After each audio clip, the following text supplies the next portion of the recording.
Voces en la Carbonera. Un relato de Mary Higgins Clark.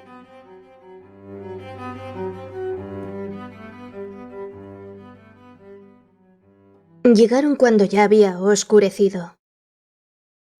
Mike abandonó el camino de tierra, enfiló por la larga avenida y se detuvo delante de la cabaña.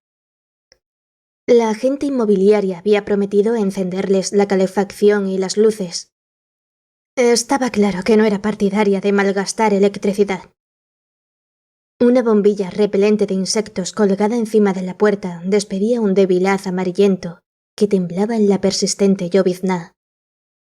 Un leve destello de luz que se colaba por la persiana entreabierta apenas iluminaba las ventanas de cristales pequeños. Mike se desesperó. Después de pasar los últimos 3 días conduciendo 14 horas diarias, sentía agarrotado todo su largo y musculoso cuerpo. Se apartó el cabello castaño oscuro de la frente y deseó haber tenido tiempo de cortárselo antes de salir de Nueva York. Lori se metía con él cuando llevaba el cabello largo.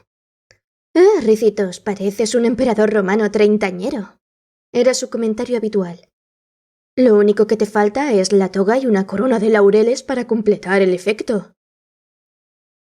Lori llevaba 1 hora dormida. Tenía la cabeza apoyada en su regazo. Le echó un vistazo. Detestaba despertarla. A pesar de que apenas lograba entrever su perfil, sabía que dormida desaparecían las arrugas de tensión en su rostro y la expresión de pánico.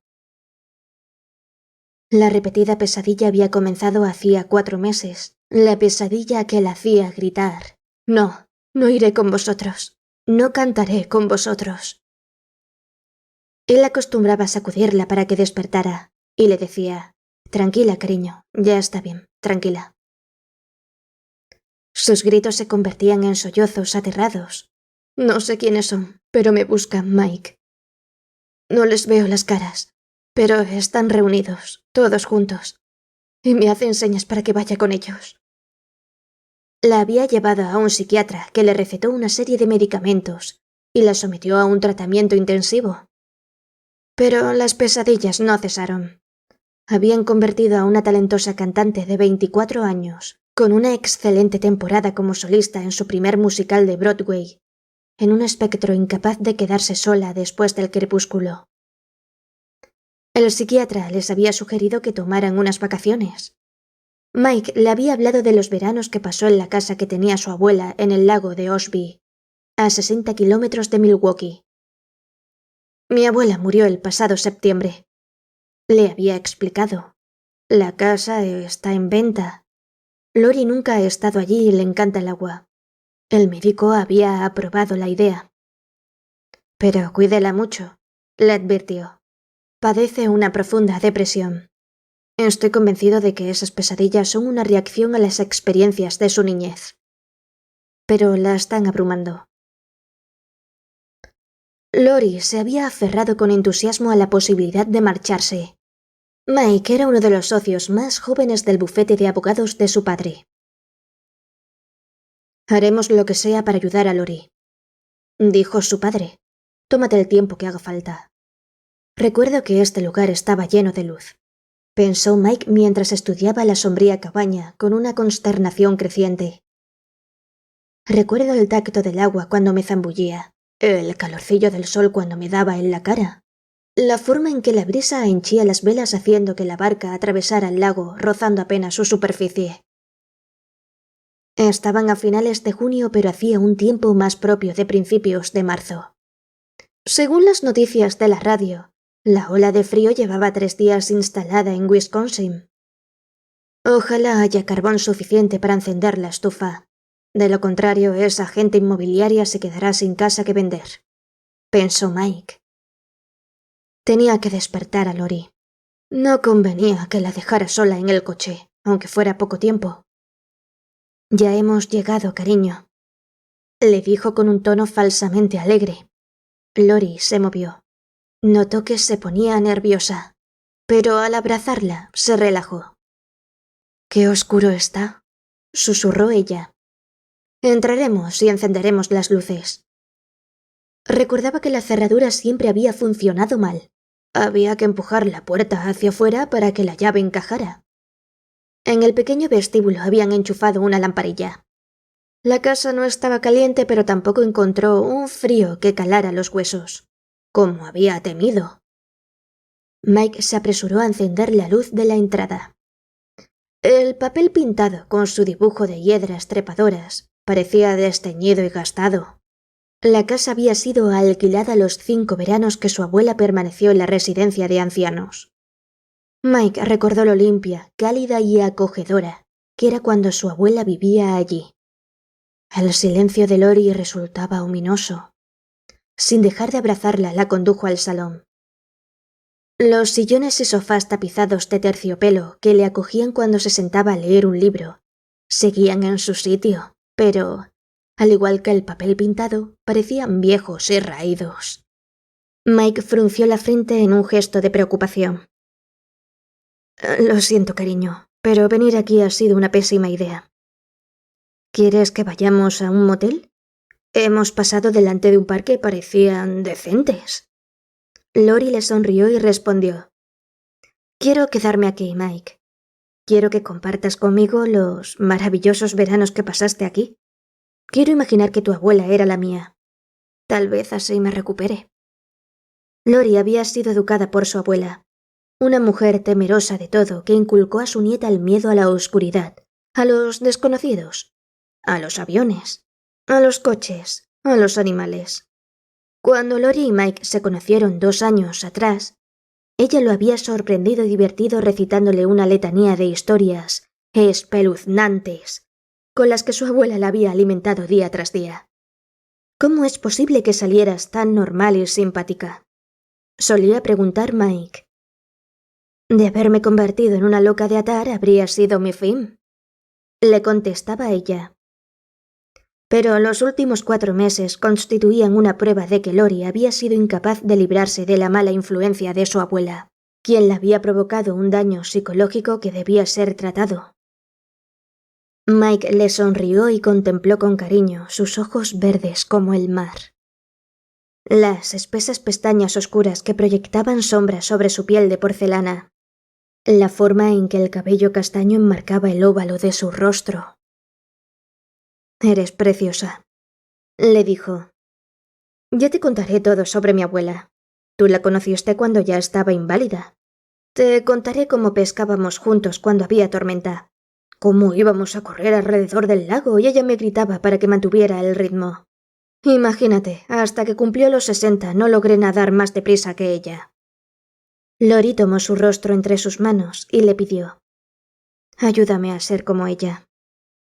Metieron las maletas y la comida que habían comprado por el camino. Mike bajó al sótano. Hizo una mueca cuando vio la carbonera. Era bastante grande. Un cajón de 1,20 m de ancho por 1,80 m de largo, situado junto a la caldera y justamente debajo de la ventana en donde el camión descargaba el carbón. Mike recordó que a los 8 años había ayudado a su abuela a cambiar algunas planchas de madera de la carbonera. Ahora parecían casi todas podridas. De noche hace bastante frío, incluso en verano. Pero con esto vamos a estar muy calentitos, Mike, decía su abuela alegremente mientras echaban paladas de carbón en la vieja caldera ennegrecida. Mike siempre recordaba la carbonera llena de brillantes piedras negras. Ahora estaba prácticamente vacía. Apenas había carbón para 2 o 3 días. Buscó la pala. La caldera todavía se podía usar. No tardó en oírse su ruido sordo por toda la casa. Las tuberías se estremecieron cuando el aire caliente pasó a través de ellas. En la cocina, Lori sacó la comida de las bolsas y se puso a preparar una ensalada. Mike hizo la carne a la plancha. Abrieron una botella de Burdeos y comieron uno al lado de la otra, sentados a la vieja mesa esmaltada de la cocina, con los hombros casi tocándose. Se disponía a subir las escaleras para ir a dormir, cuando Mike vio la nota que la agente inmobiliaria le dejó sobre la mesa del vestíbulo. Espero que lo encuentre todo en orden. Lamento que no les acompañe el tiempo. El viernes les servirán el carbón. Decidieron utilizar el dormitorio de su abuela. Le encantaba la cama metálica, le comentó Mike. Decía siempre que no hubo una noche en que no hubiera dormido en ella a pierna suelta. Esperemos que surta el mismo efecto en mí, dijo Lori suspirando. En el ropero encontraron sábanas limpias, aunque estaban húmedas y pegajosas. El colchón de muelles olía a humedad. ¡Ay, qué frío tengo! Abrígame, anda. Susurró Lori con un estremecimiento cuando se taparon con las mantas. A tus órdenes. Se durmieron abrazados. A las 3 de la madrugada, Lori lanzó un grito penetrante y quejumbroso que llenó toda la casa. ¡Marchaos! ¡Marchaos! ¡No quiero! ¡No quiero! Dejó de sollozar al amanecer. Están cada vez más cerca, le dijo a Mike. Cada vez más cerca. Llovió durante todo el día. El termómetro exterior marcaba 3 grados. Pasaron la mañana leyendo acurrucados en los sofás de terciopelo. Mike vigiló a Lori y comprobó que se iba relajando. Cuando se quedó dormida después de comer, fue a la cocina y telefoneó al psiquiatra. Es posible que la sensación de que están más cerca sea buena señal, le comentó el médico. Es probable que esté a punto de hacer progresos. Estoy convencido de que esas pesadillas nacen de los cuentos que le contaba su abuela. Si logramos precisar exactamente cuál es el que le causa tanto miedo, podremos eliminarlo. Y después a todos los demás. No le pierda de vista, sin olvidar que es una muchacha fuerte con voluntad de curarse. Tiene media batalla ganada. Cuando Lori despertó, decidieron hacer un inventario de lo que había en la casa. Papá dice que podemos quedarnos con lo que nos apetezca, le recordó Mike. Hay un par de mesas que son piezas de anticuario. Y ese reloj que ves sobre la repisa de la chimenea es una joya. En el vestíbulo había un trastero. Sacaron cuanto contenía a la sala. Vestida con tejanos y un jersey y el cabello recogido en un moño, Lori parecía una chica de 18 años. Repasando todos los objetos comenzó a animarse. Los pintores locales eran bastante malos, dijo entre risas. Pero los marcos son estupendos. ¿No te los imaginas en las paredes de nuestra casa? El año pasado, como regalo de boda, la familia de Mike les había regalado una buhardilla en el Greenwich Village. Hasta hacía 4 meses habían dedicado su tiempo libre a asistir a subastas y ventas organizadas en busca de oportunidades. Al comenzar las pesadillas, Lori había perdido interés en decorar el apartamento.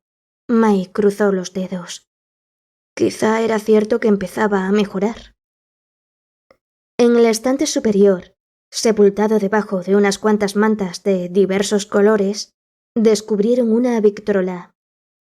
Dios mío, me había olvidado de ella, dijo Mike. ¡Qué hallazgo! Mira, aquí hay unos discos viejos.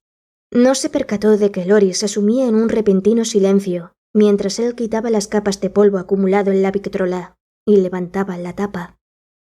En el interior figuraban la marca Edison y el logotipo de un perro escuchando el altavoz y el titular, la voz de su amo. Hasta tiene aguja, dijo Mike. Colocó un disco en el giradiscos.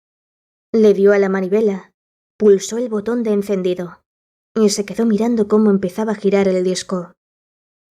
Con cuidado puso el brazo con la fina aguja en el primer surco.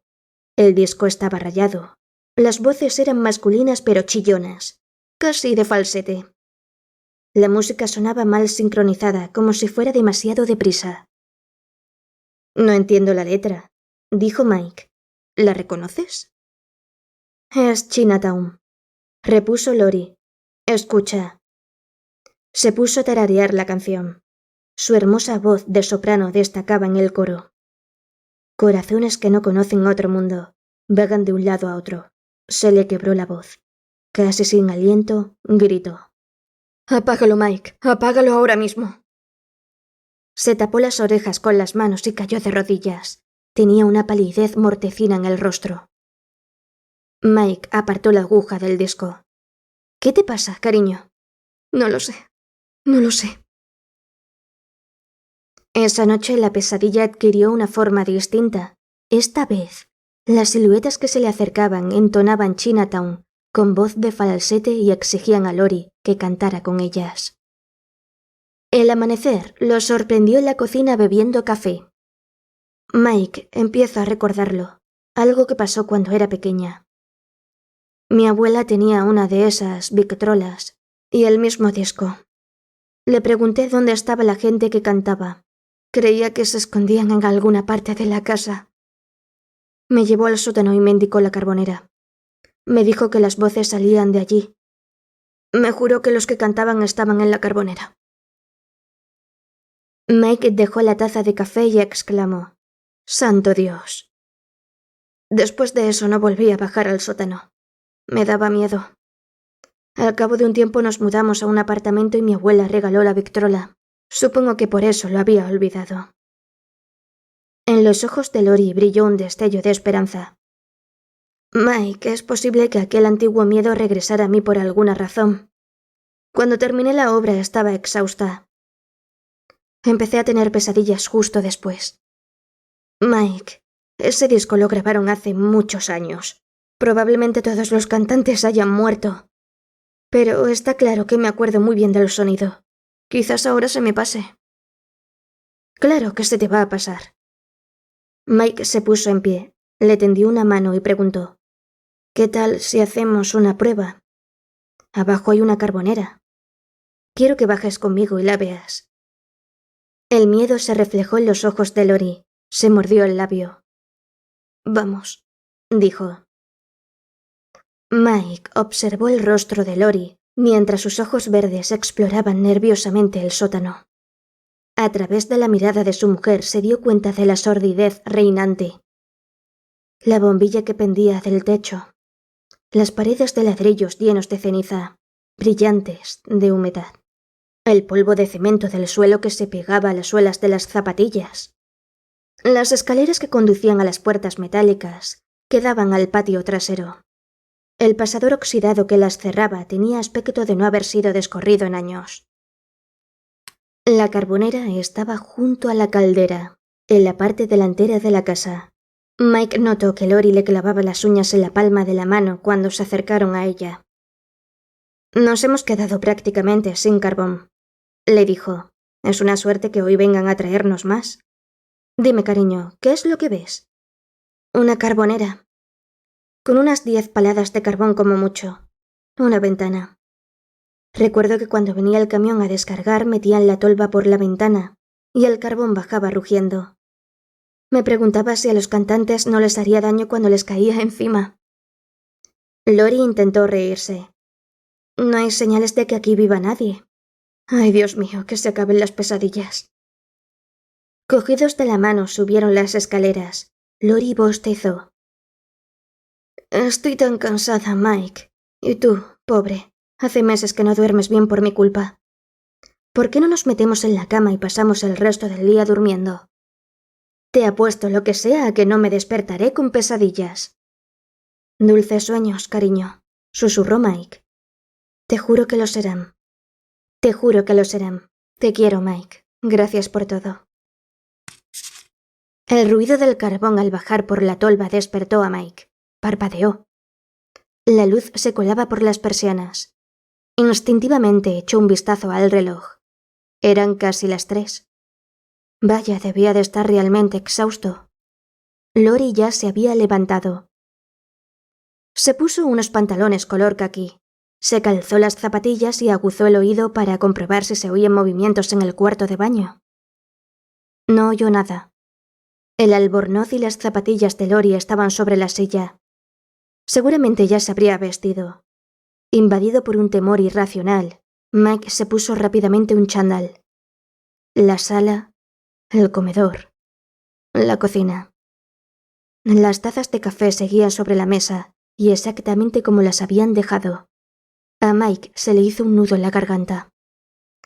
El ruido del carbón al caer por la tolva comenzaba a disminuir. El carbón. Tal vez. Bajó las escaleras del sótano de 2 en 2 escalones. Por la carbonera asomaba una pila de brillantes piedras negras. Oyó el chasquido de la ventana al cerrarse. Miró las pisadas del suelo. Las huellas de sus zapatillas.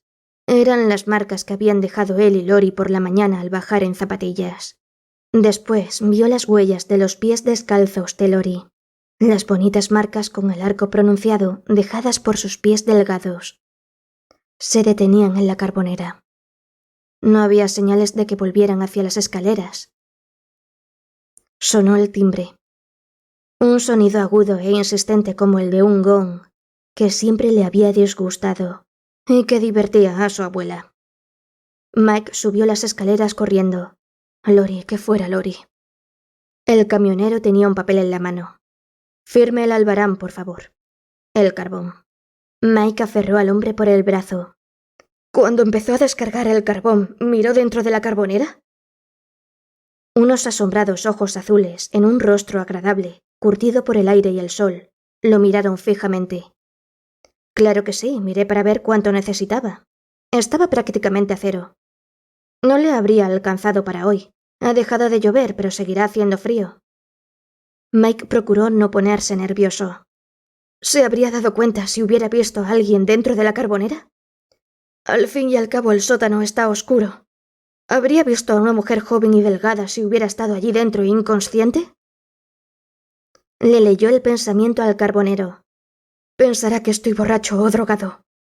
¡Maldita sea!, gritó Mike. Mi mujer ha desaparecido. ¡Mi mujer ha desaparecido! Se pasaron días buscando a Lori. Mike buscó con ellos desesperadamente. Recorrió palmo a palmo la zona densamente boscosa que rodeaba la cabaña. Esperó acurrucado y tembloroso en el atracadero mientras tragaban el lago. Esperó con incredulidad mientras vaciaban la carbonera que acababan de llenar y amontonaban el carbón en el suelo del sótano. Rodeado de policías cuyos nombres y caras no le decían nada, habló por teléfono con el médico de Lori. Con un tono de voz apagado, le refirió el miedo que Lori tenía a las voces de la carbonera. Al concluir Mike con su relato, el jefe de policía habló con el médico. Cuando colgó, el policía cogió a Mike del hombro y le dijo: «Seguiremos buscando». 4 días más tarde, un buceador encontró el cuerpo de Lori enredado en las algas del fondo del lago. Había muerto ahogada. Llevaba puesto el camisón. Conservaba trocitos de carbón prendidos en el pelo y la piel. El jefe de policía intentó sin éxito suavizar la horrible tragedia de su muerte. Por eso sus pisadas se detenían en la carbonera. Debió de meterse en ella para salir por la ventana. Es bastante ancha y era una muchacha delgada. He vuelto a hablar con su médico. Es probable que se hubiera suicidado antes de no haber estado usted a su lado. Es tremenda la forma en que las personas destrozan a sus hijos. El médico de su mujer dice que la abuela la había aterrorizado con estúpidas supersticiones desde antes que aprendiera a andar. Me lo contó ella misma. Ya empezaba a darse cuenta. Mike escuchó sus propias objeciones y también los preparativos para incinerar a Lori. A la mañana siguiente, mientras hacía las maletas, llegó la agente inmobiliaria, una mujer de cabello canoso y cara delgada que vestía con sencillez y cuyos modales enérgicos no ocultaban la pena que reflejaban sus ojos. «Tenemos un comprador para la casa», le dijo. «Si quiere conservar alguna cosa, dígamelo y haré que se la envíen». El reloj, las mesas antiguas, los cuadros de preciosos marcos de los que Lori se había reído. Mike intentó imaginarse regresando solo a la buhardilla del Greenwich Village, y no pudo. «¿Qué me dice de la Victrola?», le preguntó la agente inmobiliaria. «Es un verdadero tesoro». Mike había vuelto a dejarla en el trastero. La sacó de nuevo y revivió el terror de Lori. La oyó cantar otra vez Chinatown uniendo su voz a las del viejo disco. «No sé si la quiero», le contestó. La agente inmobiliaria le lanzó una mirada de reprobación. «Se trata de una pieza de coleccionista. Tengo que marcharme. Ya me dirá qué decide hacer con ella». Mike se quedó mirando hasta que su coche desapareció al girar la curva. «Lori, te quiero». Levantó la tapa de la Victrola como había hecho hacía 5 días. 5 días que parecían un siglo. Le dio a la manivela. Buscó el disco de Chinatown. Lo puso en el giradiscos. Buscó el botón de encendido. Se quedó mirando mientras el disco iba cogiendo velocidad. Luego soltó el brazo y colocó la aguja en el surco inicial. Chinatown, mi Chinatown. Mike notó un escalofrío. No. Incapaz de moverse, incapaz de respirar. Se quedó mirando cómo daba vueltas el disco. Corazones que no conocen otro mundo vagan de un lado a otro.